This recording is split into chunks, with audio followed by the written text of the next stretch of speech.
ERi-TV news broadcast crew and I, Delayed Sahaya, are now ready for your daily news briefing at 10:30 local time. But first, let us catch up with the major headlines. President Isaias visits industrial plants and logistics facilities. World Food Safety Day commemorated at a national level.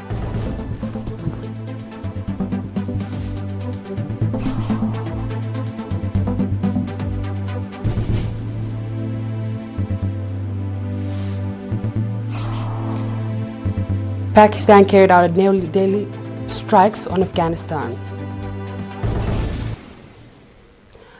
Proceeding with our reports. President Isaias and his delegation, who are on an official visit to Egypt, yesterday visited a number of industrial plants and logistics facilities in the Greater Cairo and Suez zones. The visit by President Isaias and his delegation included Gyuto Pharma, the Suez Canal Industrial Zone, the Cement and Steel Factory, Egypt's Basic Industrial Corporation, as well as Ain Sokna Port Terminal. Upon visiting the industrial plants and logistics facilities, President Isaias and his delegation were provided briefings by authorities and managers of the industries, focusing on the objective vision and economic significance and type of scale on production of the facility. Supported by video and photo presentations, they also expressed their readiness to cooperate and work in partnership with Eritrea, as well as to contribute to capacity development and technology transfer. The plants and facilities that President Isaias and a delegation visited are engaged in production of different types of medicines, solar energy systems supported by robotic technology, steel and cement of construction and other purposes, chemical fertilizers, as well as putting in place a port and logistics service infrastructure. President Isaias and his delegation also today made a tour on a new administrative capital in Cairo, governorate and various public services, pavilions and infrastructure projects under construction. He also held discussions with project managers, focusing on prospects for future cooperation in the sectors. The annual World Food Safety Day observed globally on 7th June was commemorated in Asmara on 9th June 2026 under the theme From Burden to Solution, Safe food everywhere. According to information released by the Public of Relations Divisions and the Ministry of Agriculture. In his keynote address, Mr. Thlab Mangasha, Director General of Regulatory Service Department at the Ministry of Agriculture, noted that food-borne diseases caused by microorganisms and chemical contaminants are also observed in Eritrea. He further stated that food contamination results from improper use of pesticides on vegetables and fruits has been an area receiving growing attention in the country. Stressing that food-borne diseases have wide-ranging socio-economic consequences, he explained that initiative efforts are being undertaken to prevent and control them. Mr. Thlab added that Ministry of Agriculture, as the National Focal Institute for the Codex Alimentaris in Eritrea, has initiated efforts to clarify the role and responsibilities of the ministries and institutions involved in food control and enhance coordination among them. He also indicated that initiatives are underway to develop national food control policy that would strengthen country's food safety system. Speaking on the behalf of Food and Agriculture Organization in Eritrea, Ms. Ariella Galini stated that this year's theme aligns well with Ministry of Agriculture's 5-year strategic plan and roadmap, whose vision is safe and nutritious food for everyone, everywhere. She emphasized that food safety is responsibility that begins at a farm level and continues through storage, transportation, marketing, and consumption, requiring contribution from all stakeholders.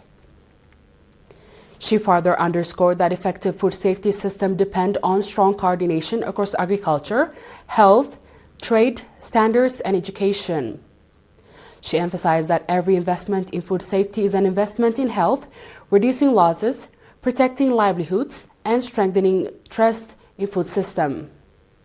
Representing the World Health Organization office in Eritrea, Dr. Asafash Fashaye highlighted that events is a global reminder that safe food is fundamental to health, well-being, sustainable development, and affirmed WHO's commitment to strengthening Eritrea's ongoing effort to strengthen food safety. She noted that globally approximately 866 million people suffer from food-borne illnesses each year, while more than 1.5 million people die annually due to food contamination, highlighting the urgent need to prioritize food safety. During the event, presentations were delivered by various experts on topics including agri-food safety, practical experiences and strategic solutions, potential contaminants in food from day-to-day activities, Ministry of Health efforts to materialize initiative to ensure food safety, Eritrean Standard Institute Service for Protection and Health and Safety of Consumers. The presentations were also followed by extensive discussion among participants. World Food Safety Day, observed annually on 7th June, is being commemorated for the 8th time globally and for the 4th time in Eritrea.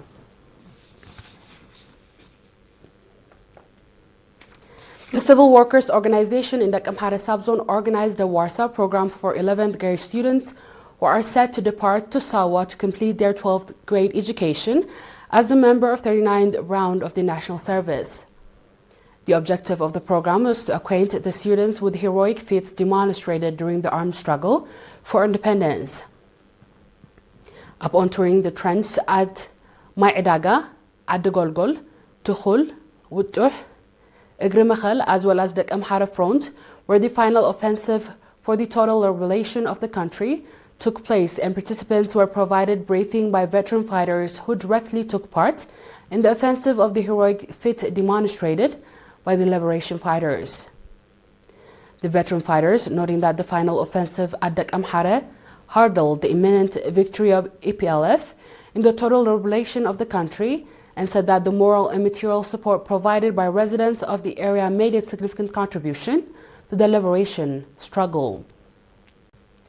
Underlining that transferring history should not be left to parents only, Mr. Jonas Gabriewicz, one of the coordinators of the program, called on schools alongside regular education to organize such programs aimed at transferring the history of their people and country. The students, on their part, indicated that the tour provided them with opportunities to better understand the history of Eritrean people and the heroic feats demonstrated for independence, and called for the sustainability of the program.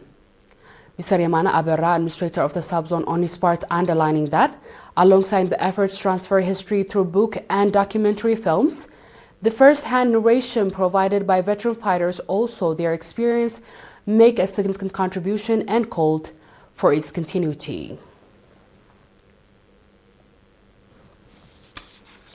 The National Union of Eritrean Youth and Students branch in Adda Takalizan subzone organized a cultural and arts competitions week. The program included drama, songs and dancing, poems, fashion shows, and innovative and creativity competitions. Indicating that the objective of the program was to expand activities of the National Union of Eritrean Youth and Students to the level of the administrative area, Mr. Ayo Razana, head of the union branch in the subzone, said that the activity, which had previously been confirmed to 6 administrative areas, has a date been expanded to 8 administrative areas. He also expressed appreciation to the participants and coordinators of the program, and called for the remaining administrative areas to take the initiative to participate in the program. Noting that the program was educational and entertaining, Lieutenant Colonel Yamana Mebrahtu, administrator of the subzone, commemorated those who contributed to the successful implementation of the program. He also called for strengthening relations between the administration and schools, and at the concluding event, the program awards were presented to winners of various competitions. Straight ahead is our international news after a short break.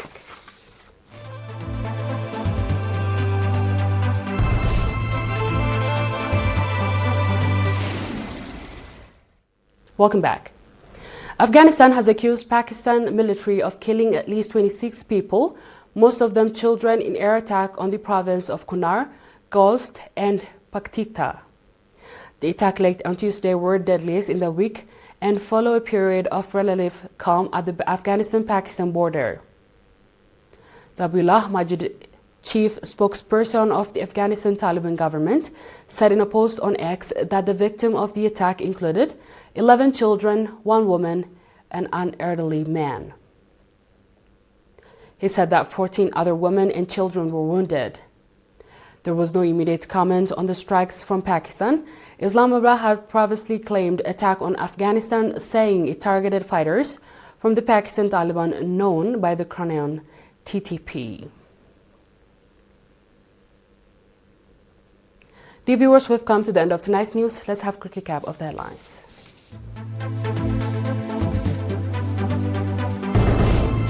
President Isaias visits industrial plants and logistics facilities.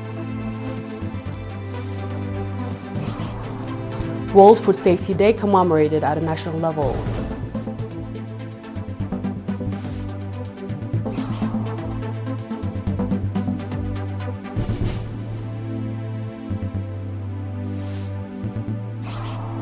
Pakistan carries out new deadly strikes in Afghanistan. And that was the news from ERi-TV studios. This has been the ERi reporting. Thanks for watching and have a good night.